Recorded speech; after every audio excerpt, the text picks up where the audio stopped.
August weekend in South Louisiana. It is hot, but it's not extreme this weekend. Our humidity has come down a little bit, and we continue with a break in that tomorrow. It does turn a little bit muggier, it looks like, for the upcoming work week, and we could have a couple of spotty showers and storms. Not so much tomorrow. There is a slight chance tomorrow, but more so into the week ahead, where we could get a little bit of spotty rain. But that break in humidity was pretty good. Now, again, our dew points have come up a little bit compared to earlier today. But when you have dew point temperatures in the upper 60s to about 70 in the middle of August, any other time of year that might seem pretty hot and humid, but it's a nice break in the humidity when you think the dew point could be as high as about 80 degrees, and often is during the summer when we have an especially muggy patch. Temperatures now mostly have come down into the 80s, but still holding strong at Kenner and the lakefront, feeling like about 100 with the humidity. But again, maybe not quite as bad as what it could feel like this time of year. So a little less humid for tonight. North and South Shore lows in the 70s. And then tomorrow I have highs near 96. That would be just about where we hit today. Today it was 95. Other spots like Slidell did hit 96.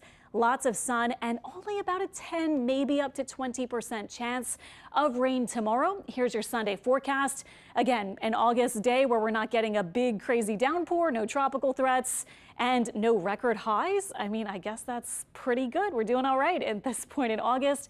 And we only have now about a week before our average temperature starts to go down. Right now, it's still the highest it is at any point in the year at 92, but it will start to go down at the middle of August to 91. So some good news. Very small bits of good news on the horizon there.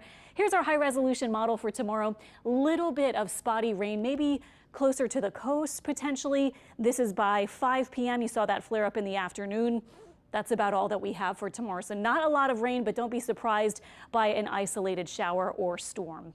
In the tropics, we're talking about this new wave that's in the Atlantic. We've been talking about it for a bit, but it does look like this one will have a pretty decent chance of organizing and making it to a depression or tropical storm by the end of the upcoming week. And that may happen as it moves off to the west-northwest pretty fast right now at near 15 or 20 miles per hour. Our two models showing the centers of this low pressure, the red would be the GFS American model and the green the European model, show these, both of them actually show it moving off and curving to the north before it gets close to the east coast of the U.S. So we will see. This is a forecast a week from tomorrow. So obviously when it's this far out, we just kind of like to give you an idea of what might happen. Too early to say for sure, but it does look like this might be the pattern if it does indeed cut between these two highs, with a trough dipping down and maybe pulling it off to the north. So that could be the steering pattern toward the end of the week and into next weekend. So we will see. We'll keep you updated. No threats for us at this point. Hurricane season so far, we've had 4 named storms, 2 hurricanes, and the 1 major, Beryl. And then on average, actually, we're not that far from our average numbers at this point in the season. On average so far, we would have had 4 named storms, 1 hurricane, and 0 major hurricanes. The next name on the list is Ernesto. So we've made it, of course, through Debbie. Next would be Ernesto. And then after that, Francine, Gordon, Helene, and Isaac. But no sign of those at this point. So we'll keep you updated as we head into the middle and end of August. Obviously, the time of year where our tropical activity tends to shoot up.